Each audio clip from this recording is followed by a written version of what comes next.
Добрый вечер. Здравствуйте. В студии Николай Борисов и обзор чрезвычайных происшествий. Накануне в Нерюнгри произошло ДТП. Лоб в лоб столкнулись ВАЗ-2107 и Toyota Fielder. Водитель ВАЗа оказался заблокирован. Для его спасения прибыли сотрудники МЧС и врачи скорой медицинской помощи. При помощи гидравлического аварийно-спасательного инструмента пострадавший был извлечен из поврежденного автомобиля и передан работникам скорой медицинской помощи. Остальные участники ДТП от медицинской помощи отказались. Неспокойно и на дорогах столицы. В Якутске подросток получил серьезные травмы в результате ДТП на улице Автодорожная. Он переходил дорогу в неположенном месте и попал под колеса автомобиля Mazda Familia под управлением 45-летнего водителя. Прибывшая на место бригада скорой помощи выявила у подростка компрессионный перелом позвонка, а также закрытый перелом правого плеча. Его увезли в больницу. Водитель был трезв, однако в этом году уже привлекался за нарушение правил дорожного движения. А в Мирном за неделю выявлено 185 нарушений правил дорожного движения, а также зарегистрировано 7 дорожно-транспортных происшествий. Зарегистрировано 22 пьяных водителя, 16 водителей привлечены за нарушение правил перевозки детей, 15 за непристегнутые ремни и 4 лишились прав на управление автомобилем. Один автолюбитель не пропустил пешехода. В Якутске на женщину завели административное дело за то, что она оставила грудного ребенка в гостиничном номере. Как сообщила пресс-служба Северо-Восточного линейного управления МВД на транспорте, дело произошло в гостинице «Лайнер». Мать ребенка отлучилась для регистрации на рейс, а затем зашла в ресторан пообедать. Все это время месячный грудничок оставался в номере один и громко плакал. Материалы переданы в территориальный орган внутренних дел и органы системы профилактики для принятия дополнительных мер. Еще одна история о безответственности родителей. 1,5 года исправительных работ получил пьяный отец, который допустил падение своего ребенка с 5-го этажа. Напомним, мужчина не закрыл форточку в окне на кухне и ушел в магазин, оставив малолетнего ребенка без присмотра. Тот забрался на стул, открыл форточку и упал. Падение смягчил снег, но ребенок все равно получил тяжкий вред здоровью. Мужчина признал свою вину. Целое лето нерюнгринцы становились свидетелями выхода бродячих медведей. Так, недавно в социальных сетях распространилось видео с медведем, голова которого застряла в канистре. На кадрах видно, как мужчина пытается помочь хозяину тайги. С помощью веревок он попытался вытянуть канистру, но тщетно. После нескольких попыток мужчина отстал, а медведь с канистрой ушел в другую сторону по трассе. Также появилось видео с человеком, который с рук подкармливает медведя. В паблике Неру Лайф жители района возмутились поступком мужчины. Ведь кормление – одна из причин, по которой животные перестают бояться человека.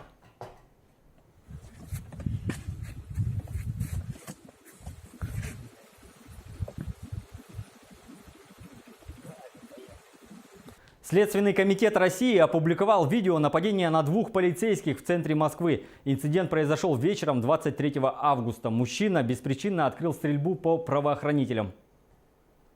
На кадрах видно, как злоумышленник начинает стрелять по полицейским, идущим по тротуару. Почти полминуты мужчина беспорядочно отстреливается от ответного огня полицейских, пока не был ранен. По данным телеканала РЕН-ТВ, 31-летний злоумышленник получил ранение в голову. В результате стрельбы получил ранение и полицейский.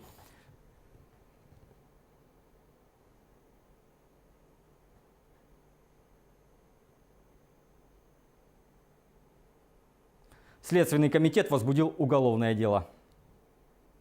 В разных частях Тихого океана бушуют сразу 3 мощных урагана. Один готовится обрушиться на Гавайи, еще 2 надвигаются на Японию и Южную Корею, рассказывает Артем Сторонов.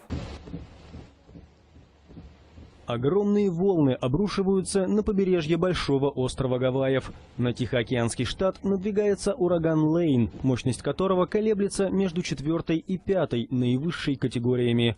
Он несет с собой ветер с порывами до 250 км в час.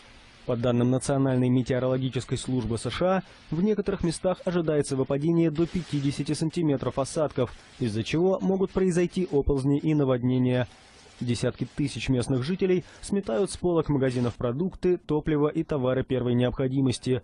Как ожидается, Лейн может стать сильнейшим ураганом, обрушившимся на Гавайи за последние 25 лет.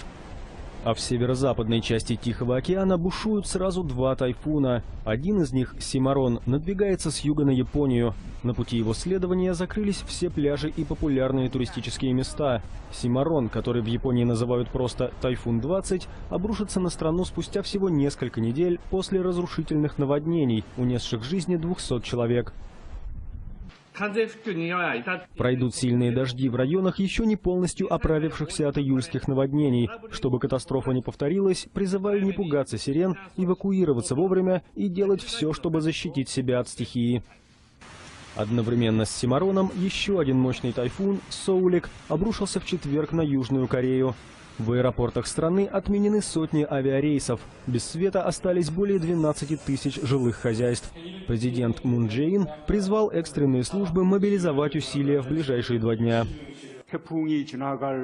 Тайфун должен пройти над районом, где проводится второй раунд встреч разлученных семей Северной и Южной Кореи. Прошу вас уделить особое внимание их безопасности, поскольку там много стариков.